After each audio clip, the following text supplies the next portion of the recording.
já que eu resolvi dos outros colegas? Não?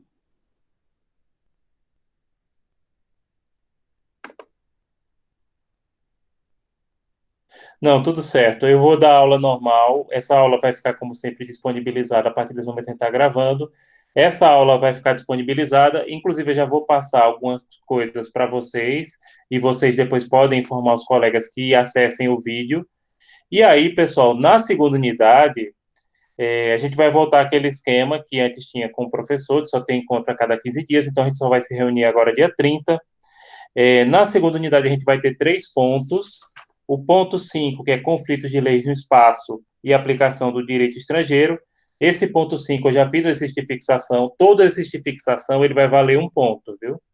Então, é um ponto pelo ponto 5, 1 ponto pelo ponto 6 e 1 ponto pelo ponto 7, e mais 1 ponto do exercício do Classroom que eu já deixei para vocês lá, em relação à responsabilidade internacional da China, que esse aí seria geral, sobre a pandemia do coronavírus. Então, vocês teriam 4 pontos extras fora de trabalho e seminários para fazer. Uma coisa assim que eu chamo a atenção, não especificamente de vocês, mas para que vocês também repassem para os colegas e para que isso fique gravado, é que, infelizmente, a gente teve pouca adesão aos exercícios de fixação. E aí, diante da reunião, inclusive que a gente teve com a coordenação hoje, esses exercícios de fixação, eles são a melhor forma de você oferir frequência. Por quê?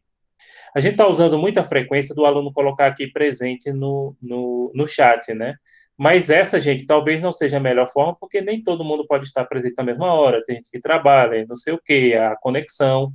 Então, a melhor forma são exercícios de fixação. Inclusive, cada exercício de fixação que vocês faltarem, recebem, e que não fizerem, recebem 2 provas.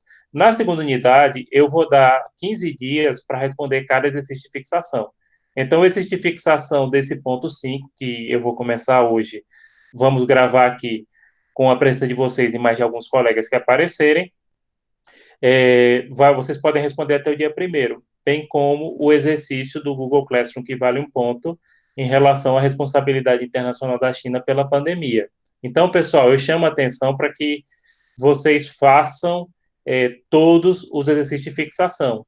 Mais de 30 pessoas da turma de vocês tirou nota 10 nessa prova, né? Até pela quantidade de pontos extras que a gente passou, mas em compensação teve uns 20 alunos que não tiraram nota 10 e muitos tiraram nota 5, tiraram nota 6, e quando a gente vai olhar por que eles tiraram essa nota, porque não fizeram os exercícios de fixação. Então, de antemão, já estou deixando aqui gravado também e esse apelo para que todos façam o exercício de fixação. Esse exercício de fixação, vocês não precisam acertar questões, porque ele é simplesmente para testar os conhecimentos e a pontuação dele vale como participação, e também é uma atividade que é atrelada a essas videoaulas, né? Essas videoaulas, geralmente, a gente coloca 1 hora, para não, porque a dinâmica de videoaula é diferente da dinâmica de aula ativa, e depois a gente deixa os exercícios para que vocês respondam. Então, eu quero repassar a todos vocês que façam os exercícios de fixação. E quem não fizer o exercício de fixação, além de perder esse ponto de graça, porque não precisa nem acertar a questão, ainda vai ficar com 2 faltas a cada exercício de fixação faltado. Então, a gente vai deixar isso registrado. Pede também a vocês que estão assistindo nesse momento que repassem aos colegas essa informação, até porque a gente só vai voltar aqui no dia 30, né? A gente só vai voltar no dia 30 agora. Semana que vem vai ser aula exclusiva do professor Benedito e dia 30 a gente volta para cá. Pronto. Quem chegou aí perguntou alguma coisa? Não, ok, Ítalo. Ok, Ítalo. Sim, Ítalo. Também já corrigi no sistema, depois amanhã você olha, né? E agora, pessoal, eu vou começar a exposição. Na hora que vocês quiserem interromper, como sempre, podem interromper para perguntar. E quem tiver alguma reclamação, agora que eu resolvi dos nossos colegas, eu vou deixar para o final, viu? Mas aí a gente fica à disposição de quem tiver alguma dúvida em relação à questão da prova, tá? Então, a partir desse momento, eu vou começar a apresentação.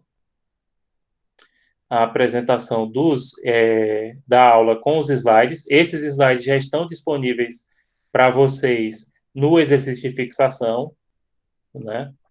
E a gente vai começar agora.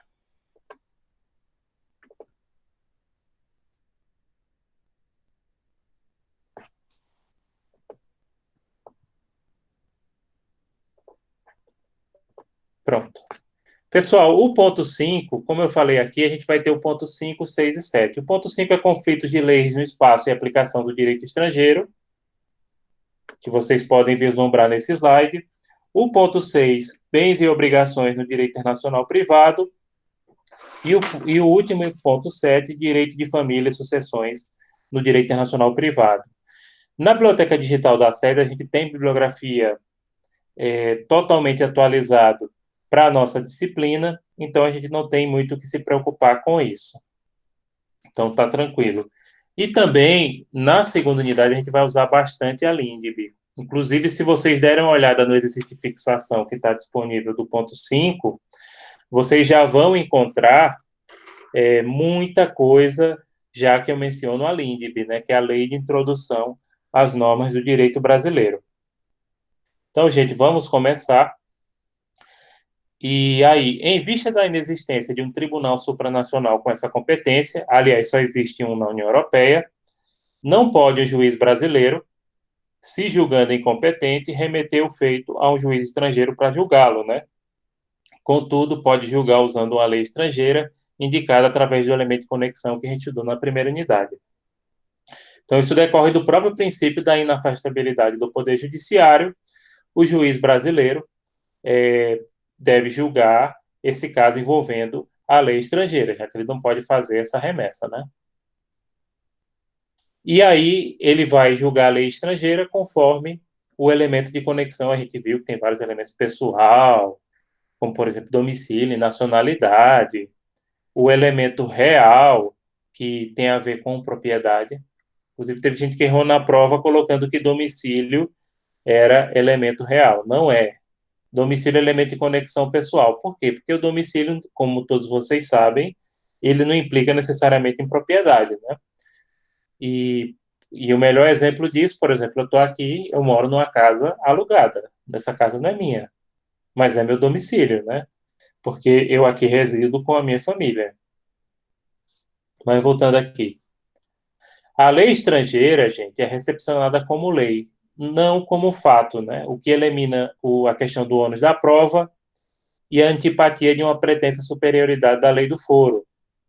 Então, a lei estrangeira é uma lei, não é fato, porém, essa lei estrangeira, ela demanda prova, porque vocês sabem melhor do que eu que, por exemplo, o juiz brasileiro, ele só é obrigado a conhecer a lei brasileira, e no caso, a legislação federal brasileira. O juiz brasileiro não é obrigado a conhecer a legislação estrangeira. Então, quem invoca a legislação estrangeira deve provar sua vigência, como a gente vai discutir no ponto 5 de hoje. Sim, gente, qualquer pergunta que vocês tiverem, podem fazer, podem interromper. E quando eu estou apresentando slides, eu não consigo ver o chat. Aí, ou vocês perguntam no áudio, ou pede para algum colega perguntar. Prosseguindo aqui. No entanto, a parte que alega o direito estrangeiro, como eu estava falando aqui, deverá provar a existência do o texto e a vigência da lei, se isso for solicitado. Também tem essa questão. Se o juiz solicitar, mas geralmente eles solicitam porque, como vocês sabem, o juiz brasileiro só é obrigado a conhecer a nossa legislação federal. Nem a municipal e nem a estadual ele conhece. Mas essa disposição de ele solicitar a existência vem no artigo 14 da LINDB, que, lembrando, é a lei de introdução às normas do direito brasileiro. É a antiga LIC, né? Antigamente chamava Lei de Introdução ao Código Civil. E a partir de 2010, ela passou a se chamar LINDB. Inclusive é o nome mais adequado. Mas o conteúdo dessa norma, ele praticamente é o mesmo desde 1940. Houveram mudanças muito pontuais, mas assim, que não alterou. Por sinal, é das melhores leis, não sei se alguns professores já falaram isso para vocês, se não falaram, eu falo. É uma das melhores leis do Brasil. mesmo datando a maior parte do seu conteúdo dos anos 40, né? Porque, por exemplo, o Código Penal é da mesma época, mas se critica muito. Já a Lindbe, não, ela foi muito bem escrita. Claro, mudou alguma coisa, mas muito pontual. A última mudança que ocorreu em 2018 foi principalmente, isso a gente vai ver depois em direito de família, em relação à possibilidade de você fazer divórcio em consulado no exterior, que os consulados, como a gente já falou, eles funcionam como cartórios, né? Então, se tem hoje a possibilidade de você fazer divórcio em cartório, você também pode fazer divórcio em consulado do Brasil, caso você resida no exterior. Mesmo processo.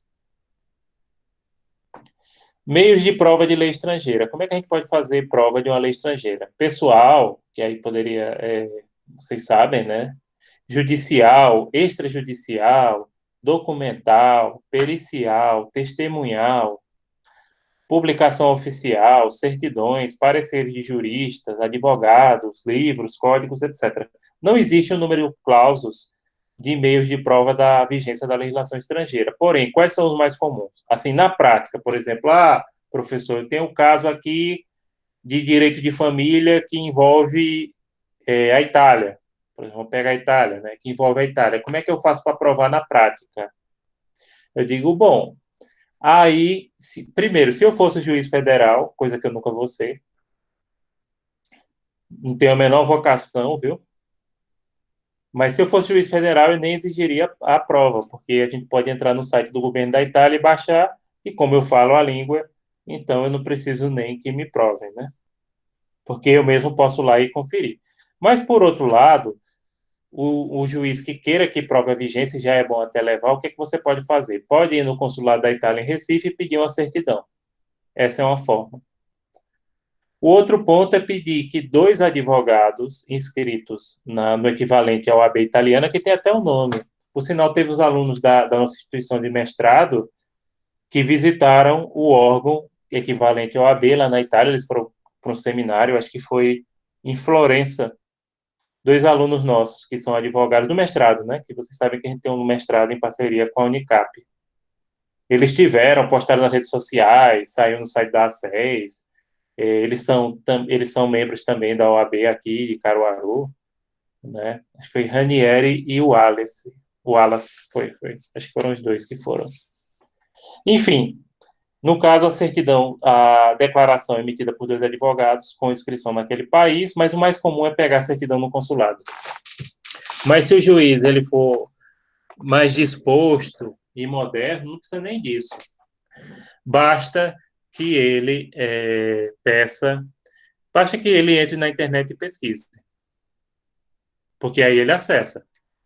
Por exemplo, na prova de vocês, eu pesquisei a legislação do Paraguai. Na prova da turma da manhã, eu pesquisei a legislação suíça, que é disponível em italiano, já que eu não falo francês, embora leia um pouco, e alemão aí é que eu não falo mesmo. Então, eu peguei italiano e disponibilizei o equivalente à LINDB suíça, que lá, se eu não me engano, é LIMP, alguma coisa assim. Tem P em vez de B. Prosseguindo, gente, o Código Bustamante, que é a Convenção Americana, Interamericana de Direito Internacional Privado, permite a prova de direito estrangeiro através de certidão emitida por dois advogados militantes no país da legislação. Pronto, isso é muito usado no Brasil e é vigente no Brasil, porque esse Código Bustamante é um tratado ratificado pelo Estado brasileiro. Então, como eu disse, uma certidão emitida por dois advogados com inscrição no país já resolve o problema de provar a lei estrangeira, né?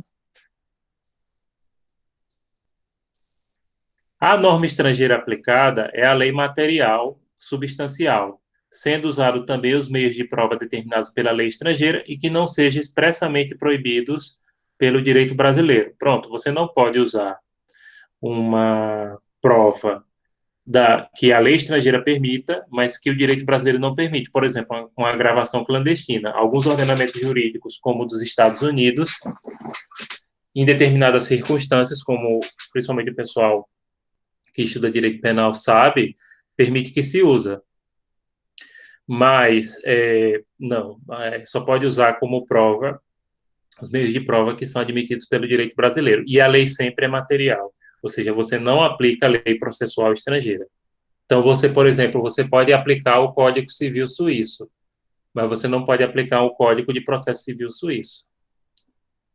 Isso em relação a qualquer país. Como na turma de vocês a gente viu o Paraguai, então o Código Civil Paraguai pode ser perfeitamente aplicado por um juiz federal brasileiro. Porém, o Código Processual não. A norma processual não. Então, prosseguindo, vamos falar de retorno. Interessante, retorno é uma coisa que sempre cai em concurso, inclusive eu já vi na OAB há pouco tempo, mas não é usado pelo Brasil. É porque vários países, inclusive, pronto, a maioria dos países europeus admite o retorno. No Brasil, não. O retorno é a operação pela qual o juiz nacional volta a aplicar o seu próprio direito, a lex fori, ou um terceiro no julgamento da causa, seguindo a indicação do direito internacional privado da jurisdição cuja legislação foi consultada. Como é o retorno? O retorno, gente, ele parece ser uma coisa difícil, mas nem tanto. Imagine o seguinte: o juiz federal brasileiro, numa determinada causa que envolva, por exemplo, direito de família, que envolva Brasil e Alemanha. Aí, o juiz federal brasileiro, que está analisando o caso, ele determina que, naquela situação, deveria ser aplicado o direito alemão. Só que aí, quando ele vai para o direito alemão, ele percebe que as normas alemãs determinam que seria o brasileiro. Aí isso seria o retorno. Daqui a pouco eu vou citar um caso da jurisprudência francesa, inclusive vocês que fizeram. Pronto, a maioria dos trabalhos, seminários, eu achei que ficaram muito bons. Tanto é que eu dei 4,5, 5, para mais, acho que a nota mais baixa que algum seminário de vocês tirou foi 4,5. Ficou bem montado, obedeceram um tempo, que também é importante, porque a gente tem muita coisa para fazer esses dias. Vocês também notaram que essa questão, a influência francesa dentro do direito internacional privado. Então, daqui a pouco tem um caso de retorno que surgiu no direito francês, que admite o retorno, né? E que se tornou clássico. Porém, e lembrando, o retorno é chamado de devolução também, né? Reenvio ou remissão.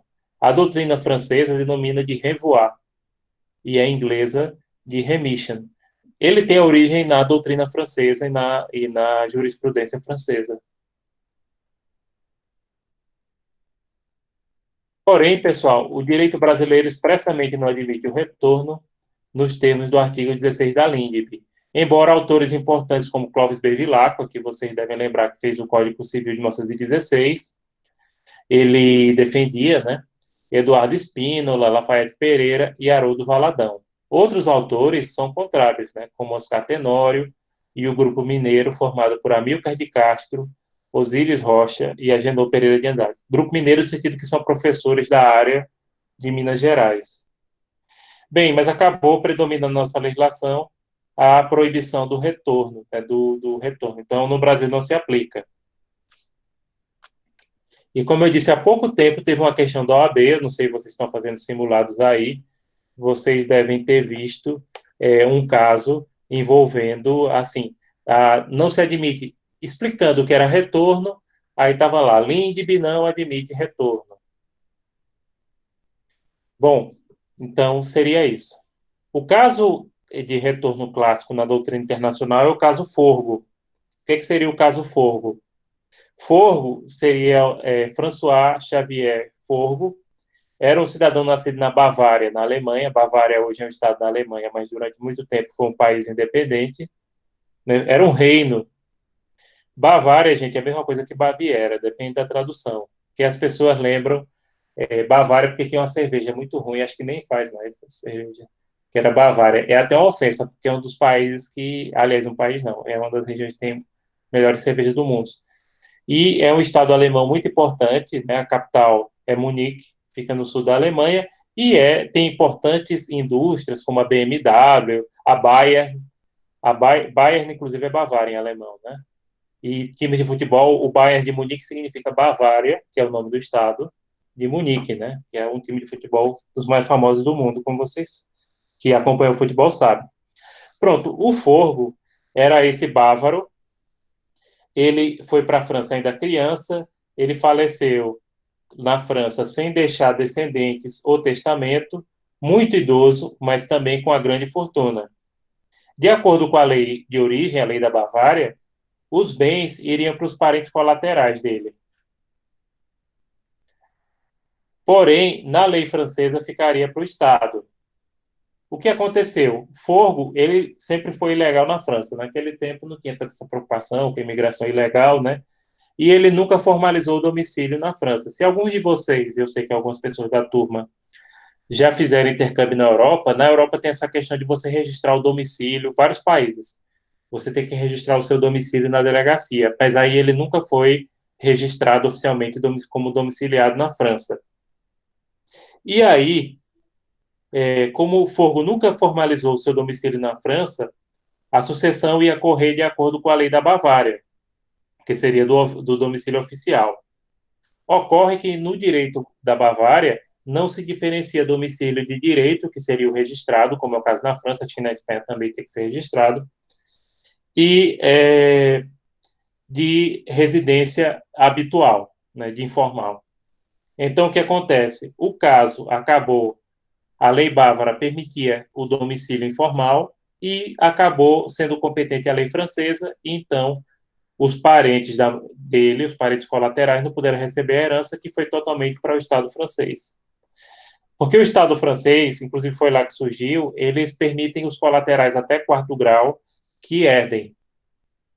Que até hoje tem algumas pessoas, não, só é parente até o quarto grau. Olha, se você fizer exame de DNA, sai milhares de anos de parentesco. Eu já fiz, sai gente assim que você fica espantado.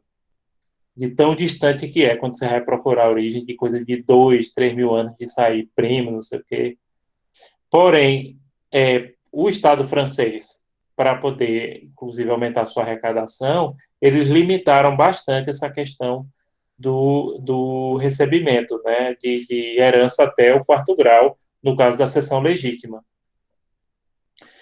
Então, gente, aí houve o reenvio, porque percebam, primeiro foi determinado que seria decidido pela lei da Bavária, porque o Forgo nunca foi legalizado, nunca legalizou seu domicílio na França. Só que quando foi lá para a lei da Bavária, viu que a lei bávara, que seria o adjetivo correto, ela não diferencia o domicílio de direito do domicílio de fato. Aí voltou, ou seja, houve o retorno, o reenvio para o direito francês. E nesse caso, coitados dos familiares distantes do seu Forgo ficaram sem receber herança. Cada país, gente, isso é importante a gente lembrar, ele adota um critério para a aplicação da lei estrangeira que não é necessariamente aplicada em toto. E aí, por isso que eu sou bastante crítico daquelas pessoas que estão saindo da faculdade, que estão indo para a vida profissional. Eu sou muito crítico daquelas pessoas que dizem que todo o direito internacional privado está na língua brasileira. Não. Boa parte do trabalho de quem milita na área de direito internacional privado, ou que pega algum caso, é você pesquisar a legislação estrangeira. E tem que pesquisar a legislação estrangeira. Então, não pode. Você não, como é que você, a LINDB é brasileira. Como é que você vai dizer que o direito internacional privado resume-se à LINDB? Não, de jeito nenhum, né? Tem que ver, inclusive na lei estrangeira, quais são os critérios que permitem a sua aplicação. Então, esse trabalho de você pesquisar a lei estrangeira é fundamental para qualquer atividade de direito internacional privado que a gente tenha. Hoje em dia, nós temos a vantagem de que tudo está disponível online. Então, dá para se resolver isso tranquilamente através de uma pesquisa online, né? Você vai, você olha se está disponível ou não. Pessoal, agora vamos falar também dos limites à aplicação do direito estrangeiro. Claro, nem toda norma de direito estrangeiro ela pode ser aplicada, né? Isso existem limites e muitos limites, né? Inclusive a própria LINDB estabelece 3, porém existem outros mais que são que decorrem da doutrina. Então, a gente tem a questão de quando uma lei fere a ordem pública, ela, por exemplo, ela não pode ser aplicada. Também, quando ocorre uma hipótese de fraude à lei, não se preocupem não que a gente vai ver, comentar cada caso desse. Favor negote, que daqui a pouco eu vou explicar. Prélèvement, aí reparem a influência francesa, né? Prélèvement é a palavra francesa. Quando são instituições desconhecidas ou instituições abomináveis. A gente vai ver agora cada um caso desse, e inclusive citar alguns exemplos, né? Ordem pública. Nenhum Estado aplica a lei estrangeira que diz respeito à sua ordem pública, sendo o critério mais usado para limitar a aplicabilidade de normas estrangeiras. Veja só, na verdade, ordem pública acaba sendo um guarda-chuva que a maioria das instituições, a maioria das hipóteses, a maioria das hipóteses de não aplicação de direito estrangeiro acabam sendo encaixadas. Por exemplo, o STF aqui no Brasil, num caso concreto, rejeitou a aplicação do divórcio no nosso país, baseado no repúdio da lei islâmica. Gente, imaginem, pronto, eu acho que vocês, eu não sei, eu acho que vocês são muito jovens, não sei se vocês já viram aquela novela O Clone. Na novela O Clone, tinha o caso desse repúdio, né, que você chegava, não sei nem se é exatamente assim, até porque eu não conheço bem a cultura muçulmana, mas que você chegava, o marido chegava na frente da esposa e dizia 3 vezes, eu te repudio, eu te repudio, eu te repudio, e já estava divorciado. Pronto, eu não sei se é assim, viu? Porque eu não, como eu disse, eu não conheço muito a cultura islâmica. Porém, percebam, o STF, ele fundamentou a negativa, ele fundamentou a negativa de não reconhecer o repúdio na lei muçulmana como divórcio aqui no Brasil, alegando que feria a ordem pública brasileira. Se fosse o meu caso, eu iria dizer que é uma instituição desconhecida. Mas por que eles procuraram a ordem pública?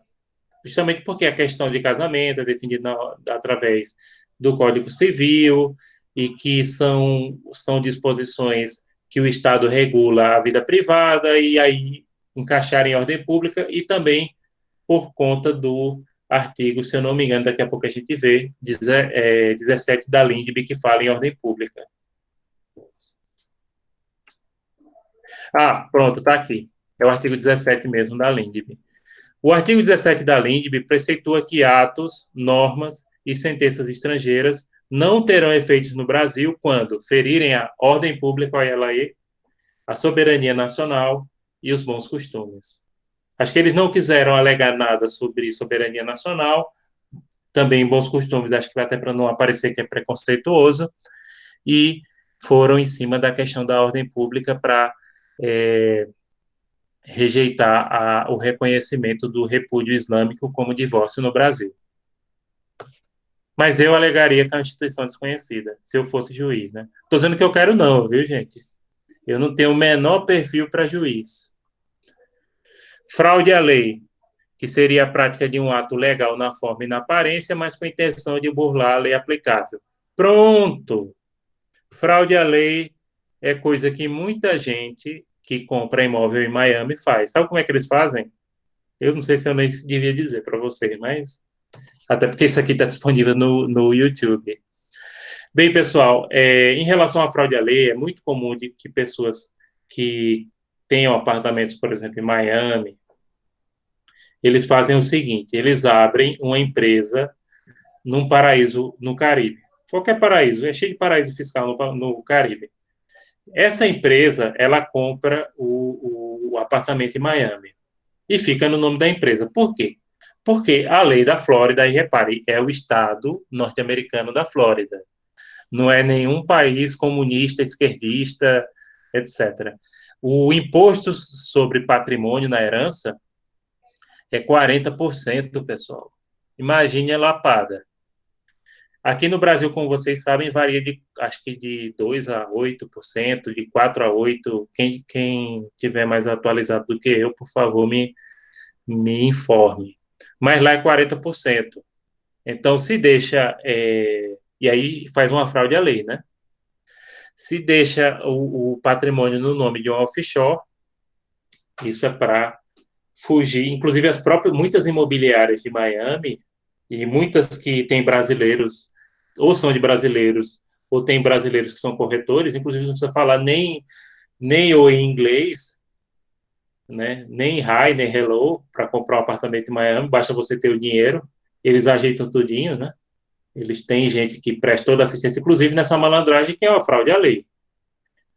Isso sem falar também a quantidade de empresários brasileiros que têm recursos de Caixa 2 em paraísos fiscais no Caribe, né? A própria Receita Federal considera isso, e acho que vocês já discutiram essa questão de direito tributário, e aquele perdão em troca do pagamento de uma taxa para repatriação do dinheiro, que, aliás, muitos municípios estavam com o Pires na mão e foram beneficiados, e estados também, mas que aquilo é uma fraude à lei, aquilo é uma situação de direito internacional privado, ou seja, de você ter levado dinheiro para o exterior de forma ilegal, ter mantido essas contas de investimentos em paraísos fiscais e, simultaneamente, depois o Estado perdoa em troca de um pagamento de um imposto.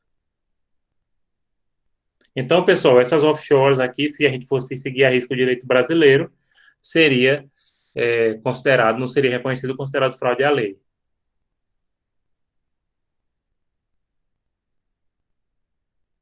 Tem também outros exemplos de fraude à lei, é, por exemplo, mudança de domicílio para outro país, que muita gente faz, é mais comum na Europa. Aliás, esse é um dos motivos até que se fala contra a questão do imposto sobre grandes fortunas, porque geralmente essas pessoas que têm grandes fortunas, quando o país dele começa a tributar muito, isso ocorre inclusive com vários estados europeus, a pessoa muda o domicílio até a nacionalidade para paraísos fiscais. Agora, é um imposto importante não pelo potencial arrecadador. E aí eu estou entrando um pouquinho na área tributária. Eu tenho formação em contabilidade, né? Eu não sou contador, mas sou tenho contabilidade, trabalhei muitos anos com isso e eu conheço um pouquinho. Então, gente, é muito comum nesse caso que, por exemplo, esse tributo sobre grandes fortunas que muita gente defende no Brasil, a própria Constituição, o problema é as pessoas se sentirem atingidas podem mudar de domicílio até de nacionalidade. Agora, do ponto de vista pedagógico, se todos os países do mundo adotassem, seria muito bom. Quanto mais países adotarem esse imposto, melhor ainda.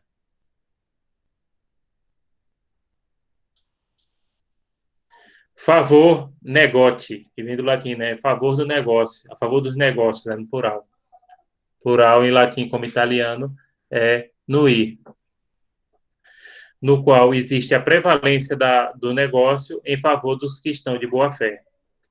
Conforme de Plácido e Silva, muito aplicado na área de direito empresarial, né? Esse princípio, pessoal, pronto, um caso aqui que inclusive eu coloquei, mas eu posso falar, eu coloquei no exercício de fixação. Até bem pouco tempo atrás, no Japão, e aí é um exemplo do favor negócio, de como você, nesse caso aqui, seria para você admitir a validade do negócio desde que as partes estivessem de boa fé. Eu coloquei um exemplo no exercício de fixação de vocês, um caso seguinte, um japonês, 19 anos, até bem pouco tempo atrás, acho que até 2018, no Japão, a maioridade civil era com 20 anos, não era com 18. Um japonês de 19 anos chegava aqui no Brasil, comprava uma casa de praia. Esse japonês era só turista, ele não morava aqui no Brasil. A LINDB estabelece que a capacidade da pessoa é determinada pelo seu domicílio. Como ele é só turista no Brasil, desculpem, nada não, é só engasguei um pouco. Como no Brasil a capacidade é definida pelo domicílio, ele seria incapaz. Só que para a legislação, só que aqui no Brasil, como ele já tinha 19, ele seria capaz. Só que, obviamente, dificilmente a corretora de imóveis ou até mesmo o tabelião que lavrou o negócio, ele iria se atentar que no Japão a maioridade era com 20 anos e que ele deveria ser assistido pelos pais quando ele comprou esse imóvel.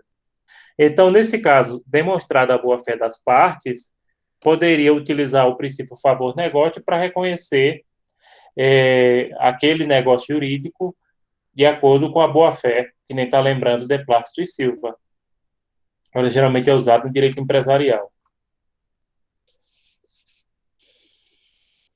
Prélèvement, que vem do francês tirar antes ou arrecadação, é um instituto que visa beneficiar o nacional em certas circunstâncias em desfavor do direito estrangeiro.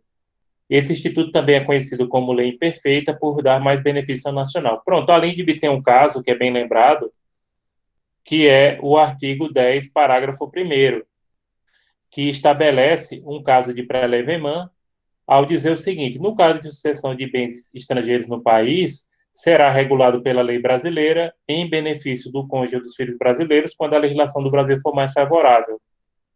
Então, essa situação que acho que vocês viram em direito à sucessão também é uma situação de prélèvement bem conhecida, ou seja, que dá o privilégio ao brasileiro naquelas circunstâncias em que a legislação do nosso país foi mais benéfica a eles. Perceba o seguinte: o prélèvement é muito parecido com o favor-negócio, porém ele é mais abrangente e se aplica mais em relação ao direito civil. O prélèvement é mais direito empresarial, em outras áreas, né, no qual você procura preservar as partes de boa-fé. E o prélèvement é mais para relações com direito civil, direito de família. Então, instituições desconhecidas. Instituições desconhecidas, pessoal, são institutos jurídicos que só existem em determinados estados e não em outros. Tem autores que defendem que as instituições desconhecidas podem ser reconhecidas e outros não. Por exemplo, na Itália, o noivado já estabelece um vínculo, né? Aqui no Brasil, vem aquela discussão que não há um vínculo, mas se ocorrer, como vocês sabem, algum dano, pode haver responsabilidade, né? Bem de família, que é um instituto típico do Brasil. Inclusive, quando eu fiz intercâmbio nos Estados Unidos, que era justamente naquela época da crise de Occupy Wall Street, lá em Nova York, tinha alguns. Eu recebi um panfleto uma vez, inclusive um colega da minha turma disse que era totalmente contra, de pessoas nos Estados Unidos que tinham perdido seus imóveis durante a crise, né, que estavam pedindo para que a legislação americana tivesse alguma coisa parecida com o bem de família que a gente tem aqui no Brasil. E também, pronto, outro exemplo de instituição desconhecida, o desquite no direito brasileiro antes de 1937, que não havia o divórcio, né? Havia separação, e depois da separação você tinha o desquite, que separava totalmente o casal, mas que não punha fim ao vínculo matrimonial, né? Você era desquitado, que era um tema muito usado nas novelas da década de 70. Essa coisa não é coisa do tempo de vocês, não.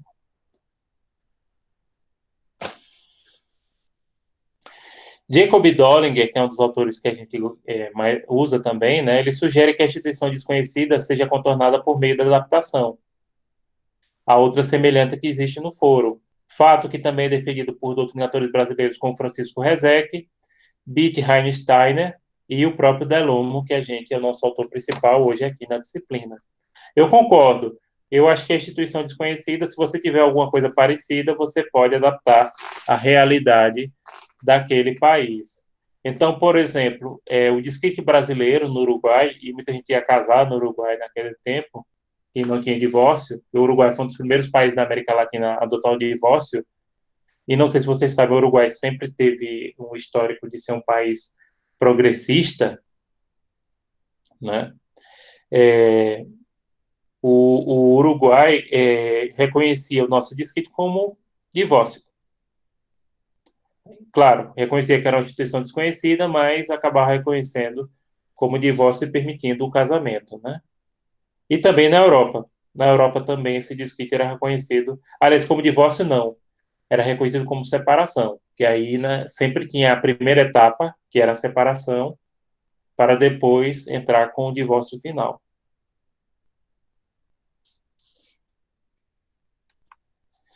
Autores como Luiz Araújo acreditam que admitir uma instituição inexistente daria mais direito ao cidadão estrangeiro do que ao nacional, por isso, as instituições desconhecidas devem ser rejeitadas.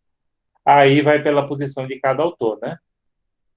Tem autores que entendem que ela tem que ser reconhecida. Eu não lembro, assim, o caso específico do Brasil, né? Não lembro o caso aqui em específico. Eu sei casos de instituições desconhecidas brasileiras que eram reconhecidas lá fora. Agora, note, essa instituição desconhecida, ela é reconhecida em outro país se existir outra parecida, porque se não existir nada igual, não tem o que fazer. Instituições abomináveis, que são institutos incompatíveis com a ideia de justiça, repugnando, perdão, a consciência média dos chamados povos civilizados, como, por exemplo, a questão da escravidão, a poligamia, a morte civil, etc. A escravidão, que vocês sabem que o Brasil foi um dos últimos países a abolir oficialmente a escravidão, não era reconhecida em outro país. Então, se o escravo saísse do Brasil e fosse para outro país, não era reconhecida, porque era considerada instituição abominável. Do mesmo jeito, a poligamia é um homem com várias mulheres, né? O contrário é poligenia. E a morte civil, que hoje existia até o começo do século passado, mas hoje não existe. Como era a morte civil? Morte civil era o seguinte: geralmente era uma pessoa que estava condenada à pena de morte, e essa pessoa, enquanto esperava o cumprimento da sentença, essa pessoa já estava civilmente morta, ou seja, já não poderia praticar mais nenhum ato jurídico, já era considerada civilmente morta. Isso não acontece, viu, com as pessoas, por exemplo, que estão no corredor da morte nos Estados Unidos. No caso da China, eu não sei, que eu não entendo muito sobre China. Mas no caso dos Estados Unidos, não. Eles não existe mais isso. Né? Ah, e também a questão da pena de morte, que você não pode reconhecer uma sentença penal, porque, lembrando, depois a gente vai falar, não hoje. Hoje eu só vou falar dessa parte de institutos, né? Não vou entrar. Deixa eu olhar. Pronto. Não vou entrar na questão do reconhecimento de sentença. Vou deixar para falar isso na nossa próxima aula. Mas, por exemplo, uma sentença de pena de morte geralmente não é reconhecida em país que aboliu, com base nessa questão de ser instituto jurídico abominável. Pronto, agora já viria a questão do reconhecimento de sentença. Eu vou deixar isso para falar na próxima aula, daqui a 15 dias. Aí a gente termina o ponto 5 e passa para vocês o ponto 6, tá? Então, eu não vou falar a questão de reconhecimento de sentença hoje.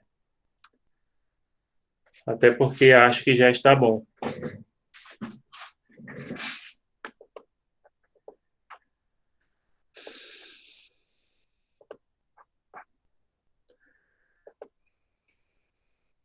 Pronto, pessoal, que chegou por último.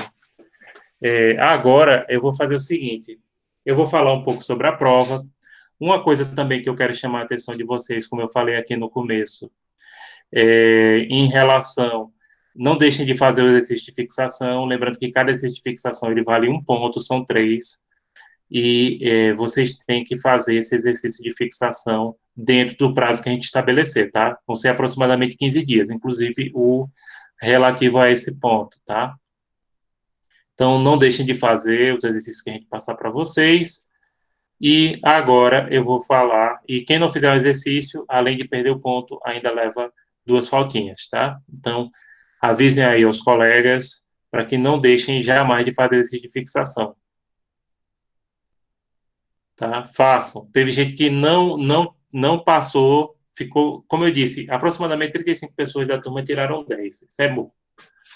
Mas teve gente que não conseguiu nem alcançar 7 porque não fez o exercício de fixação. E a gente deu um prazo longo. Eu não coloquei assim do dia para o outro, não. Eu coloquei, acho que cada um, no mínimo, 15 a 20 dias. E vou deixar cada exercício de fixação para que vocês façam no mínimo 15 dias. Agora eu vou fazer o seguinte, eu vou falar um pouquinho sobre a prova e vou comentar rapidamente as questões. E quem tiver alguma reclamação, teve inclusive alguns colegas que tiveram problema com a digitação da nota, a gente resolve, tá? Então, deixa eu ver aqui. Eu pegar. E sim, quem por acaso não quiser mais ver nada hoje, pode, pode sair. Basta colocar a presença aqui, só para registrar, né, que estava assistindo a aula, e podem sair.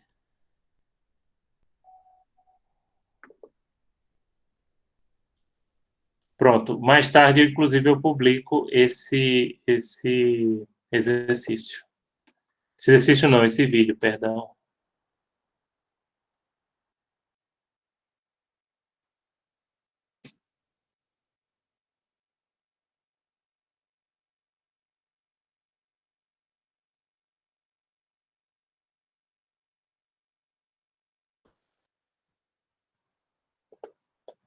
Pronto, eu vou falar um pouco sobre a prova e depois eu fico à disposição de quem tiver dúvidas ou reclamações.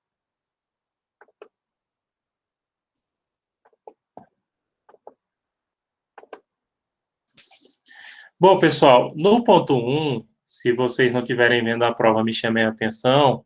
A primeira questão falava um pouco sobre os povos bárbaros, que foi justamente a partir desse momento. A ideia era o seguinte, nessa primeira questão, vocês falaram que foi a partir desse momento que começou a ser aplicada a legislação de um país em outro e que passou a se permitir a questão da extraterritorialidade do direito internacional privado.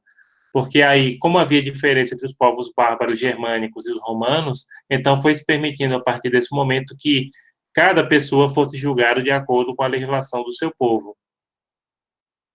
Então, em suma, era mais ou menos isso. Na segunda questão, o tipo de fonte trazida era a legislação interna de um país, no caso, a lei de imigração brasileira, né? Essa lei de imigração brasileira é uma lei interna. A lei interna é a principal fonte do direito internacional privado e ela é uma das principais fontes do direito internacional privado no Brasil.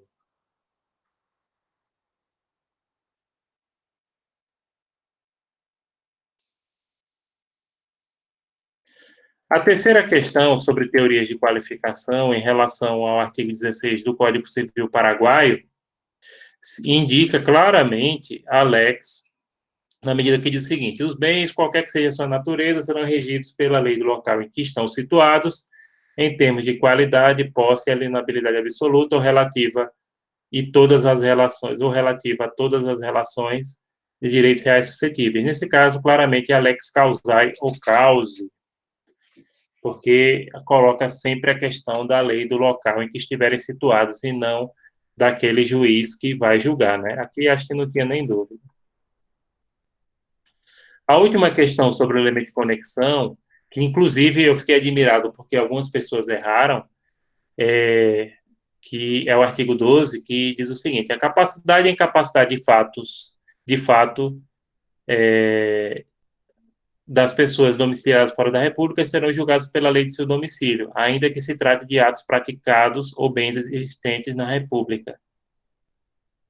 Nesse caso aqui, claramente, é um elemento de conexão pessoal. Teve gente que colocou real porque falava domicílio. E se o domicílio for alugado? Eu fiquei admirado que não foram muitos, mas foram algumas pessoas que erraram essa questão aqui. Então, ali era pessoal. A maioria acertou. Pronto.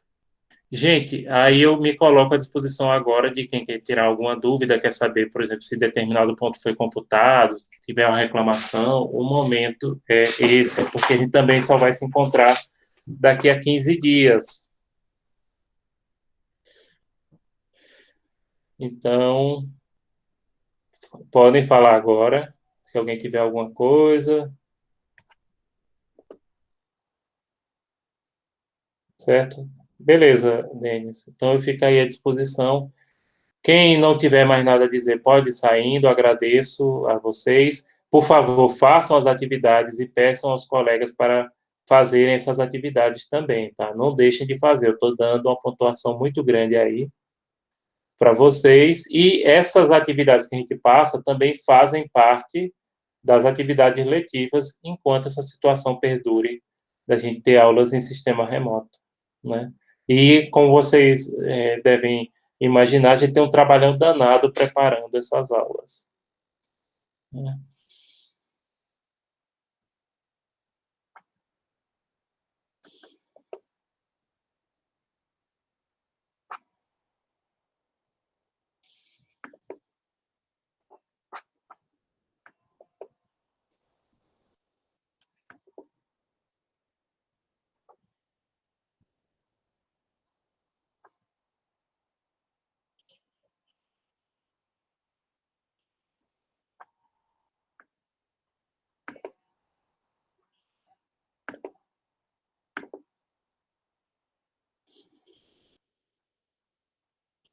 Pronto, gente. Alguém tem mais alguma coisa? Fica à vontade, pode perguntar, pode tirar dúvida. A gente está aqui é para isso mesmo.